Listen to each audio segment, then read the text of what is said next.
तो इस कैश लोक में इतना कैश है, जो भी इंसान इसे देखेगा उसके होश फाख्ता हो सकते हैं। लेकिन सच ये है कि किस तरीके से घोटाला पे घोटाला करके ये कैश इकट्ठा किया गया है। कोलकाता से इस वक्त इंडिया टीवी संवाददाता अतुल भाटिया लाइव हमारे साथ जुड़ गए हैं। अतुल, अभी तक तो 2 जगह छापे पड़े हैं, और कितनी जगह ये छापे पड़ सकते हैं और क्या क्या खुलासे हो सकते हैं, आपके पास क्या डिटेल्स? देखिए, अर्पिता से जिस तरीके से ईडी लगातार पूछताछ कर रही थी वो अपने आप में काफी अहम थी, और उसके बाद ही जो अर्पिता का दूसरा घर है वहां पर रेड करके इतनी बड़ी संख्या में कैश जो है वो बरामद किया गया है। तो लगभग अब तक 50 करोड़ रुपए की रिकवरी हो चुकी है, और इसके अलावा जो 5 करोड़ रुपए का सोना वो ईडी अब तक बरामद कर चुकी है। सबसे अहम बात यहां पर यह है कि जो अर्पिता मुखर्जी है, उसने ईडी को पूछताछ में यह बताया है कि जितना भी कैश उसके दोनों घर से मिला है ये पार्थ चटर्जी के लोग जो है वो यहां पर आके रखते थे, और हफ्ते से 10 दिन में एक बार पार्थ चटर्जी भी यहां पर आते थे और उसको बकायदा चेक किया जाता था। और सबसे यहां पर इंपॉर्टेंट बात यह भी है कि काफी कैश जो है वो टॉयलेट्स के अंदर से मिला है। तो किस तरीके से पैसा छुपाया गया, कल हमने विजुअल भी देखे कि जब अर्पिता मुखर्जी के घर के अंदर ईडी की टीम कोशिश कर रही थी, घुसने की कोशिश कर रही थी, तो उनको घर के अंदर नहीं जाने दिया गया था। बाद में घर के ताले को तोड़ा गया, और उसके बाद वहां पे जो पैरामिलिट्री फोर्स है वो वहां पर मौजूद थी, और उसके बाद जो ईडी की टीम है वो घर के अंदर एंट्री करती है। उसके बाद बाकायदा जो बैंक के अधिकारियों को जो है वो बुलाया जाता है, नोट गिनने की मशीनों को साथ उनके बुलाया जाता है, क्योंकि वहां पर भारी मात्रा में जो कैश है वो ईडी वहां से रिकवर करती है। उसके बाद उस कैश को जो है वो काउंटिंग किया जाता है, जिसमें 29.1 करोड़ रुपए वहां से रिकवर किए गए हैं। तो अब तक कुल 50 करोड़ रुपए की रिकवरी जो है वो ईडी अर्पिता के दोनों घरों से कर चुकी है। ये जो काली डायरी और रेड डायरी, ये काली और रेड डायरी को भी थोड़ा डिटेल बताएं, ये कहां से बरामद हुई और इसमें क्या चीजें दर्ज हैं?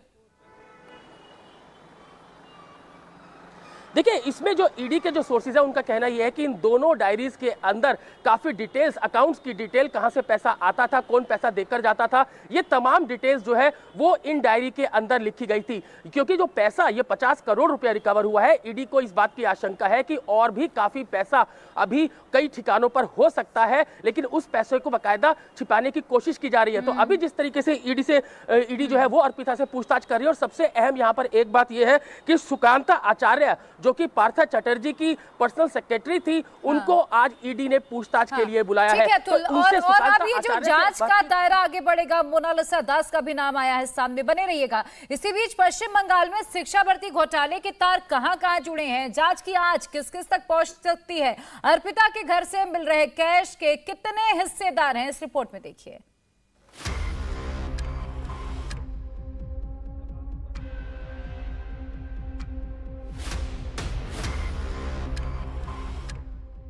पहले इत्मीनान से ये नोट देख लीजिए।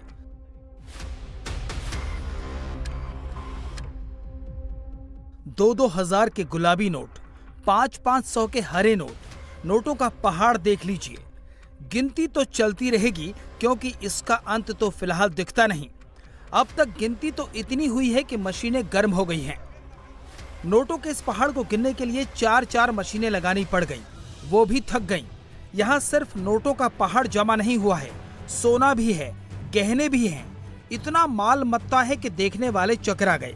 अब इन नोटों के पहाड़ का ठिकाना भी जान लीजिए। नाम अर्पिता मुखर्जी, पहचान ममता के मंत्री पार्थ चटर्जी की करीबी। दूसरी पहचान टीचर घोटाले में आरोपी। तीसरी पहचान करोड़ों की प्रॉपर्टी के मालकिन। पता flat number 8, block number 5, club town, Belgharia, Kolkata. ये सारे नोट इसी एड्रेस से मिले हैं, और गिनती करने में घंटों का वक्त लगा है। पश्चिम बंगाल के टीचर्स घोटाले में ये कोई पहली बरामदगी नहीं है। ममता सरकार के मंत्री पार्थ चटर्जी के करीबी अर्पिता मुखर्जी के फ्लैट से पहले भी 21 करोड़ रुपया मिल चुका है। आज दूसरे फ्लैट से फिर नोटों का पहाड़ मिला है। अब अर्पिता के जितने भी ठिकाने हैं उन सभी पर सर्च जारी है। न जाने और कहां-कहां नोटों के पहाड़ और गुफाएं निकलने लगेंगी। इतने नोट निकले कि बेलघोरिया की सोसाइटी में रहने वाले लोग भी हक्का बक्का रह गए। किसी को यकीन नहीं हुआ कि इन्हीं दीवारों के पार नोटों का पहाड़ है। ईडी के अफसर हैरान थे। शाम ठीक 7:30 बजे नोटों की गिनती शुरू हुई। नोटों को गिनने के लिए बैंक के 5-5 अफसरों को बुलाया गया। कैश गिनने की मशीनें मंगवाई गईं, लेकिन नोट गिनते गिनते मशीनें गर्म हो गईं।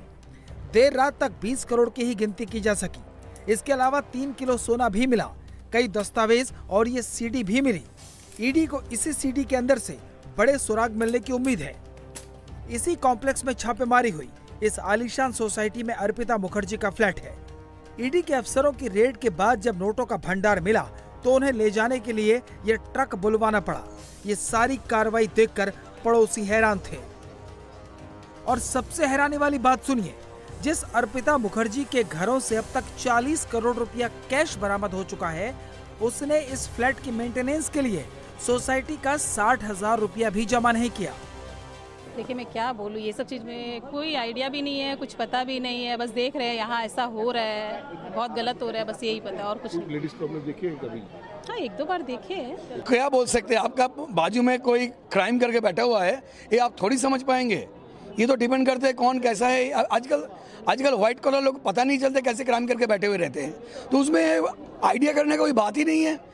किसी को देख के पता नहीं चलता है वो क्यों क्राइम करके आया है। सही कहा, एकदम भी सही नहीं है, ये तो एकदम गलत है। और कौन सोचेगा इस तरह से? हम लोग को तो डायमंड सिटी में निकला, हम लोग सोच भी नहीं सकते। हम लोग के कॉम्प्लेक्स में 2-2 फ्लैट है उनका और यहाँ से भी निकलेगा। कुछ इस तरह से कभी हम लोग को पता ही नहीं चला। एक रेसिडेंशियल एरिया में, रेसिडेंशियल कॉम्प्लेक्स में इस टाइप का घटना घटा तो बहुत बड़ा ही आश्चर्य का बात है ना। बाकी लोगों के लिए तो बहुत ही आश्चर्य का बात है।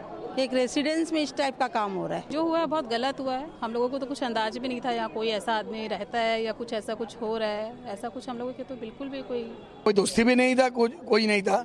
और कभी उनसे एक भी बार मिले थे दुर्गा पूजा के चांदे के लिए, प्रॉमिस करके वो दिया नहीं था। यही मुझे याद है उनके बारे में। नहीं, मेंटेनेंस अप टू डेट नहीं है। आज के दिन में भी 60,000 रुपया बाकी है उनका।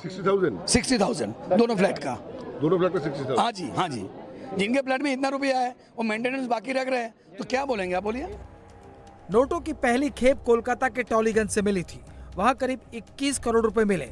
दूसरी खेप टॉलीगंज से करीब 21.5 किलोमीटर दूर बेलघोरिया में मिली है। अभी कोलकाता में कई जगहों पर अर्पिता और पार्थ की प्रॉपर्टी है।